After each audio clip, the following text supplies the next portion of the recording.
اعوذ باللہ من الشیطان الرجیم بسم اللہ الرحمن الرحیم۔ حضرت فاطمہ رضی اللہ تعالی عنہا کے 3 روزے۔ حضرت حسن اور حضرت حسین رضی اللہ تعالی عنہ بچپن میں ایک مرتبہ بیمار ہو گئے تو حضرت علی اور حضرت فاطمہ اور حضرت فضا رضی اللہ تعالی عنہا نے ان شہزادوں کی صحت کے لیے 3 روزوں کی منت مانی۔ اللہ تعالیٰ نے دونوں شہزادوں کو شفا دے دی۔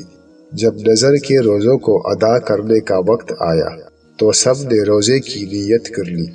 حضرت علی رضی اللہ تعالی عنہ ایک یہودی سے 3 سا جو لائے، ایک ساتھ تینوں دن پکایا، لیکن جب افطار کا وقت آیا اور تینوں روزہ داروں کے سامنے روٹیاں رکھی گئی تو ایک دن مسکین، ایک دن یتیم، ایک دن قیدی دروازے پر آ گئے اور روٹیوں کا سوال کیا تو تینوں دن سب روٹیاں سائلوں کو دے دی گئی اور صرف پانی سے افطار کر کے اگلا روزہ رکھ لیا گیا۔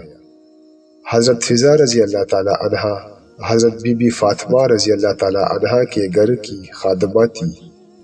تفسیر خزائن العرفان، پارہ 29۔ قرآن مجید میں اللہ تعالیٰ نے اپنے محبوب صلی اللہ علیہ وآلہ وسلم کی پیاری بیٹی کے گھر کی اس سرگزشت کو ان لفظوں میں بیان فرمایا: وَيُطْعِمُونَ الطَّعَامَ عَلَىٰ حُبِّهِ مِسْكِينًا وَيَتِيمًا وَأَسِيرًا إِنَّمَا نُطْعِمُكُمْ لِوَجْهِ اللَّهِ لَا نُرِيدُ مِنكُمْ جَزَاءً وَلَا شُكُورًا، پارہ 29۔ اور کھانا کھلاتے ہیں اس کی محبت پر مسکین اور یتیم اور اسیر کو۔ ان سے کہتے ہیں ہم تمہیں خاص اللہ کے لیے کھانا دیتے ہیں، تم سے کوئی بدلہ یا شکر گزاری نہیں مانگتے۔